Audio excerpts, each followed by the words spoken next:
नहीं, ओवरऑल ना एक पॉइंट है ना, मैं आपको अगर फ्रैंकली बताऊं, हम लोगों के टाइम पे ना मुकाबला ये होता था कि ये रेफरेंस वाला है और ये रेफरेंस वाला नहीं है। तो जो रेफरेंस वाला होता था उसको प्रेफरेंस मिलती थी जनरली। अच्छा, आज मैं अपने 15 साल बाद की बात करें, मेरा टाइम था 2010 में, आज 2024 है, 14 साल बाद। आज स्टेटस ये है कि जो रेफरेंस वाला नहीं है उसको साइड पे कर दें। जो रेफरेंस वाला है उसमें एक का तगड़ा रेफरेंस है, एक का हल्का रेफरेंस है। हल्के रेफरेंस वाले को भी माजरत है, उन्होंने लिमिटेड बंदे रखने हैं। जिसका तगड़ा रेफरेंस है उसको वो इंडक्ट कर लेंगे। ये करंट स्टेटस चल रहा है जो मैं फील करता हूँ, बच्चों से सुनता हूँ। ओके, अब आप बताएं कि इसमें क्या सीन है, मैं जीटी रियलिटी क्या है? जीटी में मैं आपको बताता हूँ।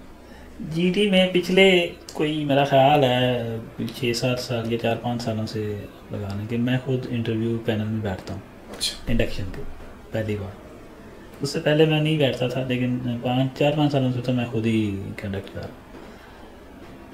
जब बच्चा हमारे सामने इंटरव्यू के लिए बैठता है ना, तो जो उसका रेफरेंस या कोई भी चीज़ है, जितना बड़ा रेफरेंस मर्जी हो, जितना मर्जी हो छोड़, वो सारी चीज़ें ज़ीरो होती हैं। मैं आपको बड़ी ये कहने के 1% भी कहने के वो नहीं है, इमेजिनेशन या कोई वो नहीं है, स्ट्रेट फॉरवर्ड हम नहीं देखते।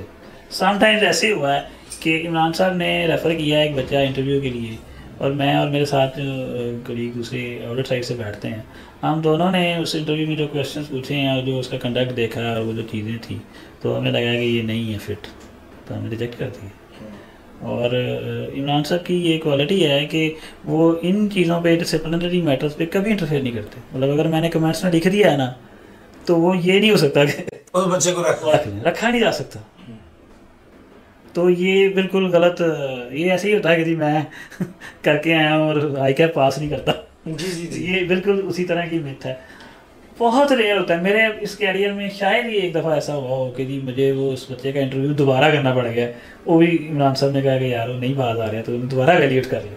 और वो बच्चा ऐसा मतलब फनकार होता है कि वो फिर भी वही मोंगियाँ मारता है।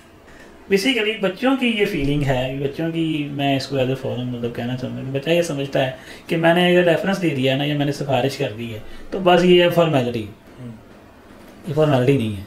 और जीटी में हमारा जो सिस्टम है ना, अपेरेंटली हम क्या करते हैं कि एक बच्चे ने डी ज़ाहिर है इंटर किया है, तो वो उस पढ़ के आया ना अपना, हम जो टेस्ट लेते हैं ना, हम उसमें उसके कैरियर से रेलेवेंट, मतलब जो उसकी स्टडी से रेलेवेंट कोई सवाल नहीं होता। हम जनरल नॉलेज पूछते थे, जैसे ये अनोनियम सिनोनियम वर्ड मीनिंग, जो ओवरऑल जनरल हिस्ट्री से रेलेवेंट, और प्लस जो मेन हमारा फोकस होता है, हम ऐसे राइटिंग देते हैं। आंसर का भी और हमारा भी यही होता है कि बेसिकली पढ़ तो लिया है सिलेबस, राइटिंग और वो चीज़ें कैसी हैं, तो हम ऐसे लेते हैं। बड़ा मार्क्स होते ही उसी के। अब उसकी बेस पे अगर उसने पास कर लिया ना, तो ये नहीं हो सकता कि उसको इंटरव्यू कॉल ना, जो रेफरेंस और वो सारी चीज़ें हैं ना, वो उसको टेस्ट कॉल तक है। टेस्ट कॉल हो गई तो अब इंटरव्यू होगा, अगर वो पास हो, यहाँ से मेरिट शुरू हो गया, मेरिट शुरू हो गया उसका। चाहे वो किसी का, मैंने ऐसे ऐसे बच्चे रखे हैं कि जो मतलब इन सम सिचुएशंस, मुझे इंटरव्यू में उन्होंने कहा कि जी हम जनूबी पंजाब से आए हैं तो इसलिए शायद आप हमें बना रखें, और वो जनूबी पंजाब वाले जो हैं विद इन आर्टिकल्स क्वालिफाई किए हैं मेरे पास। तो मतलब ऐसा भी हो जाता है। तो मतलब उसके बाद हमारा मेरिट होता था, आज भी वही है। टेस्ट पास हो गया, उसके बाद इंटरव्यू है। इंटरव्यू में हम उससे ना जनरल उसकी पर्सनालिटी ग्रूमिंग, प्लस उससे जो रिपोर्टिंग साइड से या सिलेबस से रेलेवेंट कोई 2-4 क्वेश्चन, उसका वो एटीट्यूड और हम जज करते थे, तो उसकी बेस पे हम मार्क्स, तो ये तीनों के फिर मार्क्स एग्रीगेट करते हैं। और जो उसमें शॉर्ट लिस्ट होता है ना, वो फिर उसको फिर बेसिकली फिर मैच करना होता है कि हमने रखने कितने। सही। यहाँ आके कट लगता है।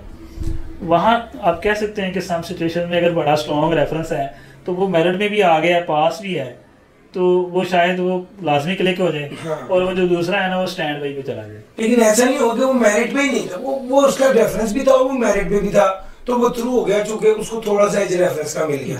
लेकिन जो बच्चा मेरिट पे नहीं है उसको रेफरेंस से कोई फायदा जीटी में नहीं हो, जीटी नहीं हो सकता जब तक मैं और हम, मतलब बेसिकली हमें कभी कहा ही नहीं गया। हाँ, अगर हमें पसंद नहीं आया या वो हमें लग रहा है, और मैं भी यही कह रहा हूँ, दूसरा भी वही कह रहा है, तो फिर वो कैसे आएगा।